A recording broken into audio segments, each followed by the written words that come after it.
Of course, here's the project I'm trying to resurrect.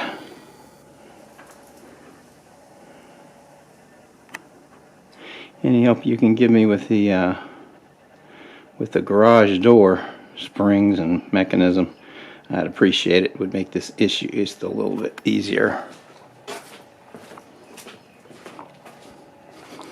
Since this is the garage journal, I'll show you the. Get it open. Hang on a second.